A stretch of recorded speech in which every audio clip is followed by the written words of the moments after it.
Hello बच्चों, हम बात कर रहे हैं 10th केमिस्ट्री का एक महत्वपूर्ण टॉपिक जिसका नाम है ऊष्माशोषी अपक्रिया और ऊष्माक्षेपी अपक्रिया।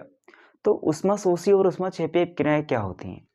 तो मैंने कहा था जब भी आपको कोई टॉपिक पढ़ना हो उसके नाम में ही बहुत कुछ लिखा होता है। जैसे हमारे पास आज टॉपिक है ऊष्माशोषी अपक्रिया। तो ऊष्माशोषी अपक्रिया क्या होती है? ऊष्माशोषी, इस शोषी ऊष्मा का तो मतलब पता है आपको, ऊष्मा या ऊर्जा।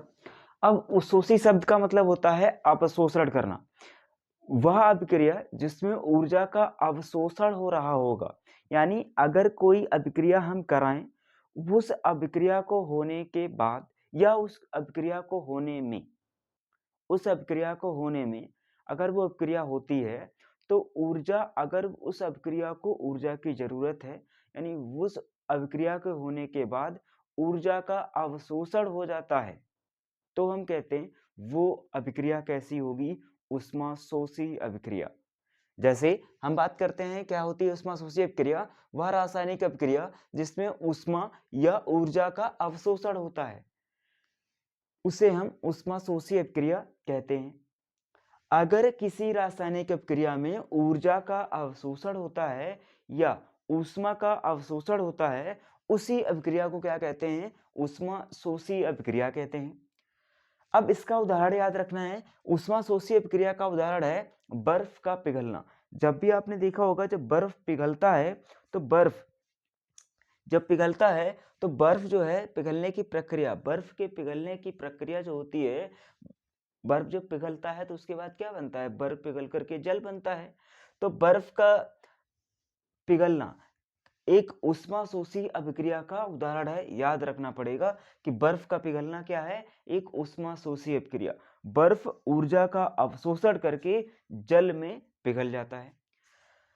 दूसरा उदाहरण है, अगर हमारे पास कैल्शियम कार्बोनेट हो, कैल्शियम कार्बोनेट को CaCO3 इसका सूत्र होता है, इसको अगर थोड़ा सा गर्म करेंगे तो इसको गर्म करने पर कैल्शियम कार्बोनेट जो होता है ये टूट जाता है कैल्शियम ऑक्साइड और कार्बन डाइऑक्साइड में। इस प्रक्रिया में भी ऊर्जा का अवशोषण होता है, क्योंकि इस कैल्शियम कार्बोनेट को तोड़ने के लिए यहाँ पर हमें ऊर्जा देनी पड़ती है। जो भी ऊर्जा इस अभिक्रिया को देनी पड़ेगी, यानी इस ऊर्जा को इस अभिक्रिया ने क्या किया है? इस अभिक्रिया ने इस ऊर्जा का अवशोषण कर लिया है, इस ऊर्जा को खा लिया है। तो हम कह सकते हैं इस ऊर्जा का अवशोषण करने के बाद ये अभिक्रिया हुई है, अतः ये क्रिया कैसी होगी? ऊष्माशोषी अपक्रिया होगी। तो ऊष्माशोषी अपक्रिया क्या है? अगर किसी अपक्रिया में ऊर्जा का अवशोषण होता है तो उस अपक्रिया को ऊष्माशोषी अपक्रिया कहते हैं। और उदाहरण क्या याद रखना है? बर्फ का पिघलना। और दूसरा उदाहरण याद रखना है कैल्शियम कार्बोनेट का कैल्शियम ऑक्साइड और कार्बन डाइऑक्साइड में टूटना। ठीक है, अब हम चलते हैं ऊष्माक्षेपी अपक्रिया पे। अब ऊष्मा और ऊर्जा तो एक ही समझ सकते हैं आप। ऊष्माक्षेपी, क्षेपी शब्द का मतलब है उत्सर्जन। उत्सर्जन का मतलब होता है अगर कोई अपक्रिया हो और उसमें से ऊर्जा बाहर निकल जाए या ऊर्जा उत्सर्जित हो जाए, तो इस प्रकार की अपक्रिया को कहेंगे ऊष्माक्षेपी अपक्रिया। तो क्या होती है? परिभाषा देख लीजिए। वह रासायनिक अपक्रिया जिसमें ऊर्जा या ऊष्मा या ऊर्जा का उत्सर्जन होता है। इस उत्सर्जन शब्द का मतलब क्या होता है? किसी भी चीज का बाहर निकल जाना, उत्सर्जन होता है, उसे ऊष्माक्षेपी अपक्रिया कहते हैं। ठीक है, उदाहरण याद रखने हैं। जैसे अगर किसी भी लकड़ी को जलाया जाए, तो किसी की चीज को जलाया जाता है तो उसमें ज्यादातर ऐसी अपक्रियाएं होती है जो ऊष्माक्षेपी होती है, यानी उसमें से ऊर्जा निकलती है। तो लकड़ी का जलना, किसी भी चीज का जलना ज्यादातर केस में क्या होता है? ऊष्माक्षेपी अपक्रिया होता है।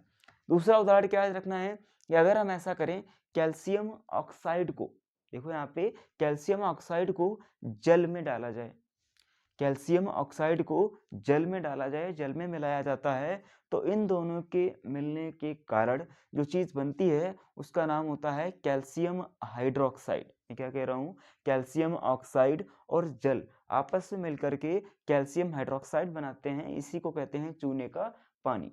इस अभिक्रिया में क्या होता है? ऊर्जा बाहर निकलती है, ऊर्जा बाहर निकलती है। ऐसे देखा होगा जब घर में पुताई होती है तो चूना लाया जाता है, उस चूने में पानी मिलाया जाता है। जब उस चूने को पानी में मिलाया जाता है तो जो मिश्रण बनता है उसके बाद उसमें गरम गरम हल्का सा धुआं सा निकलता है, वो उसका तापमान, उस विलयन का तापमान जो है बढ़ जाता है, क्योंकि इस अभिक्रिया में जब चूने को जल में मिलाया जाता है तो चूने का पानी बन जाता है, और इस अभिक्रिया में क्या निकलती है? ऊर्जा, क्योंकि ये अभिक्रिया कैसी है? ऊष्माक्षेपी अभिक्रिया। इसका मतलब ऊष्माक्षेपी अभिक्रिया में ऊर्जा बाहर निकलती है और आसपास का वातावरण का तापमान या उस विलयन का तापमान बढ़ जाता है।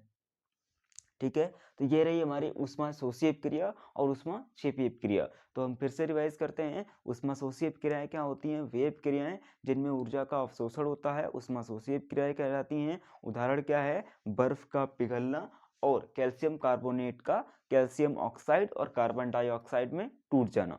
दूसरी क्या होती हैं? ऊष्माक्षेपी अभिक्रियाएं वे अभिक्रियाएं जिनमें जिनमें ऊर्जा का उत्सर्जन होता है, ऊष्माक्षेपी अभिक्रियाएं कहलाती हैं। उदाहरण क्या है? लकड़ी का जलना और कैल्शियम ऑक्साइड और जल के मिलने के बाद कैल्शियम हाइड्रोक्साइड का बनना। इसका दूसरा नाम क्या है? चूने का पानी। ओके, मिलते हैं अगली क्लास में, तब तक के लिए थैंक यू।